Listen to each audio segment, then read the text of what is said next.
My dear students, class 12th। तो प्यारे बच्चों, आज हम प्रोज सेक्शन का third lesson the home coming पढ़ेंगे और इसके राइटर रविंद्रनाथ टैगोर जी हैं। तो सबसे पहले मैं आपको आज बताना चाहूँगा कि हमने आपको पोइट्री सेक्शन से 2 पोइट्री पढ़ा दी हैं और प्रोज सेक्शन से 2 पाठ पढ़ा दिए हैं। अब तीसरा आज पाठ पढ़ाया जाएगा, द होम कमिंग। तो हम देखते हैं कि इसमें जो है क्या बताया गया है। तो होम कमिंग की जो हिंदी होती है वो होती है घर वापसी।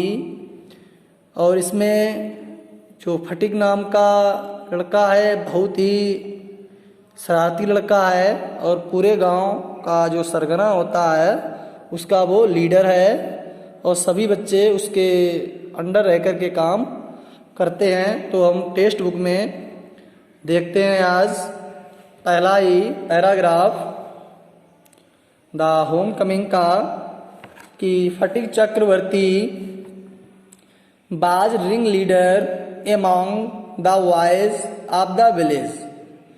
तो बेटा क्या हुआ कि फटिक चक्रवर्ती बाज रिंग लीडर था। रिंग लीडर कहते हैं सरगने का नेता।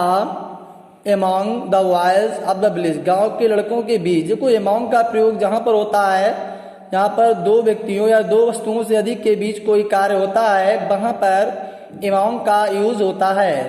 तो फटिक चक्रवर्ती जो है गांव के लड़कों के बीच कौन था? सबसे बड़ा रिंग लीडर था, सरगने का अधिकारी था, नेता था, पूरे सरगना का नेता था। A new mischief got into his head.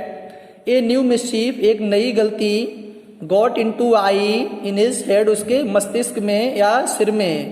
कहने का मतलब है यहाँ पर उसके दिमाग में या मस्तिष्क में। वैसे हेड मीन्स सिर होता है लेकिन सिर में ही कहते हैं। चलो, a new mischief got into his head, उसके सिर में एक नई हरकत आई या एक नई मिसचीफ गलती आई या नई शरारत आई। There was a heavy log lying on the mud flat. कि there was a heavy log lying, बहुत भारी लट्ठा, लॉग लट्ठे के लिए कहते लेइंग पड़ा हुआ था, ऑन द मड फ्लैट, कीचड़ में, ऑफ द रिवर, नदी के, वेटिंग इंतजार में, to be shapes into a mast for a boat. मतलब एक बोट, एक मस्तूल नाव बनाने की प्रतीक्षा में वो लट्ठा नदी के किनारे पर प्रतीक्षा में पड़ा हुआ था। कहने का सीधा अर्थ है कि उसका क्या बनना था?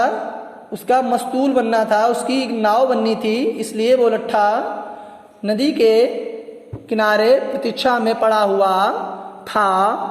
ही डिसाइडेड, उसने निश्चय लिया, निर्णय लिया, दैट की they should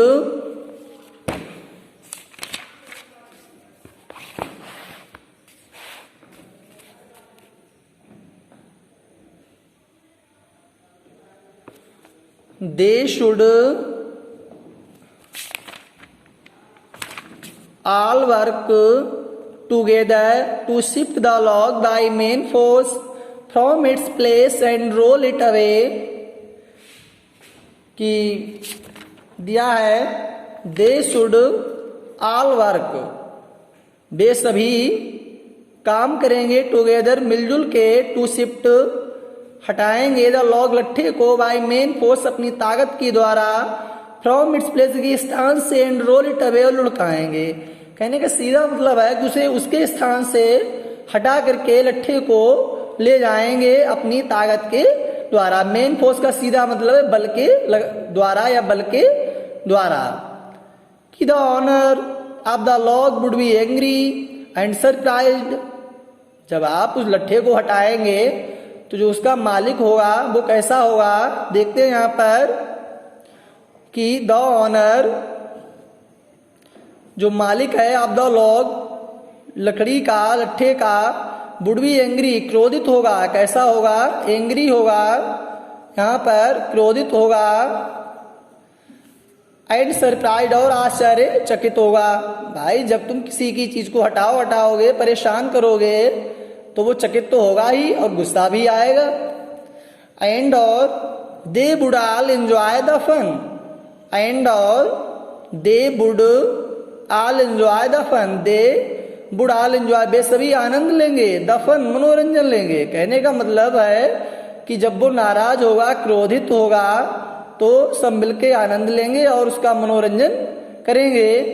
everyone seconded the proposal and it was carried अनएनिमेजली।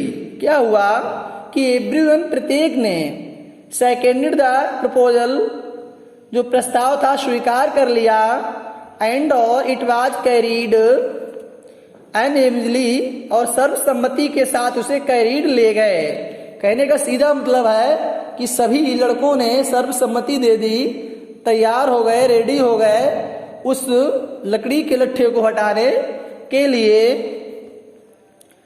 उसके बाद हम आगे देखते हैं क्या हुआ कि but just as the fun was about to begin.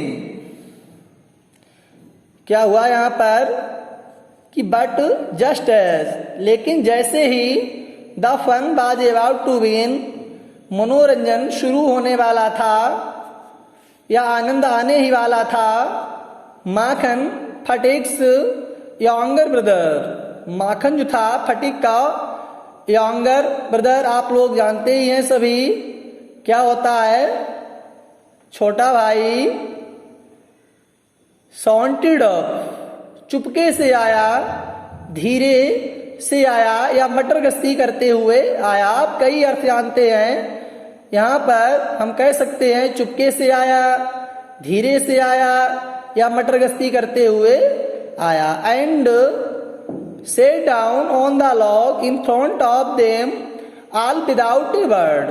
क्या हुआ बेटा यहां पर, एंड और सेट डाउन बैठ गया, ऑन द लॉग लट्ठे पर, जो लट्ठा पड़ा हुआ था लकड़ी का, उसके ऊपर माखन आकर के बैठ गया, इन फ्रंट ऑफ देम, उसके सामने, ऑल विदाउट ए वर्ड, बगैर कुछ कहे हुए। सीधा मतलब ये कहने का कि बगैर कुछ कहे हुए, विदाउट ए वर्ड, बगैर कुछ कहे हुए वह उसके ऊपर आकर के बैठ गया। The boys were puzzled for a moment, the boys लड़के थे, वर पजल्ड परेशान हो गए, चिंतित हो गए, फॉर ए मोमेंट क्षण, लड़के कैसे हो गए, परेशान हो गए, दुविधा में पड़ गए, आखिर यहाँ पर आकर के क्यों बैठ गया। पजल्ड मीन्स वैसे होता है परेशान। क्या होता है, परेशान। He was pushed rather timidly by one of the young philosophers, meditating on the futility of games. He was pushed, उसे हटाया गया था, rather timidly, बहुत डरपोक की तरह, by one of the boys, उन लड़कों में से एक ने, and told to get up, उसे उठने के लिए कहा, वट, लेकिन ही रिमेन्ड क्वाइट अनकंसर्नेड, वो बिल्कुल ऐसे बैठा रहा कि जैसे उससे कुछ कहा ना गया हो, उसने कोई कंसर्न नहीं किया, कोई भी चाहत वहां पर नहीं जताई, अपनी जगह पर ही वो बैठा रहा। He appeared like a young philosopher meditating on the futility of games. He appeared, वो दिखाई पड़ता था, लाइक ए यंग फिलोसोफर, एक युवा दार्शनिक की तरह, मेडिटेटिंग, मेडिटेटिंग का मतलब होता है जो मंत्र जाप तप पूजा पाठ करते हैं उनके लिए कहते हैं, on the futility of games, कि जो खेलों के लिए, खेलों पर जो है बहुत ज्यादा बर्थलेस, इसे बिल्कुल बेकार की चीज समझता। फ्यूटिलिटी का मतलब होता है से बर्थलेस, जिसकी कोई कीमत ना हो, तो खेलों का कोई महत्व तो नहीं देता था। फटिक वाज फ्यूरियस, फटिक कैसा हुआ, बड़ा क्रोधित हो गया, एकदम कैसा हो गया, यहाँ पर क्रोधित हो गया। फ्यूरियस मीन्स बेटा क्या होता है, क्रोधित हो गया। नोट कर लें कि माखन ही क्राइड, माखन से वह चिल्लाया। क्या चिल्लाया? If you do not get down this minute I will thresh you. If, यदि, you do not get down, या तुम नहीं उतरते हो, नहीं हटते हो, दिस मिनट, इस मिनट या इस समय तुम नहीं हटते हो, तो आई विल थ्रेश यू, मैं तुम्हें फेंक दूंगा। क्या कहा? कि मैं तुम्हें फेंक दूंगा अगर तुम इस समय यहां से नहीं हटते हो, नहीं उठते हो। इस मिनट, दिस मिनट का मतलब होता है इस समय या इस क्षण। If you don't get down, या तुम नहीं उठते हो, दिस मिनट, इस समय, आई विल थ्रेश यू, तो मैं तुम्हें फेंक दूंगा। तो माय डियर स्टूडेंट्स, मैं आशा करता हूं कि बच्चों की समझ में आया होगा और अगला पैराग्राफ आपको कल दिया जाएगा और आज का पैराग्राफ यहीं तक है।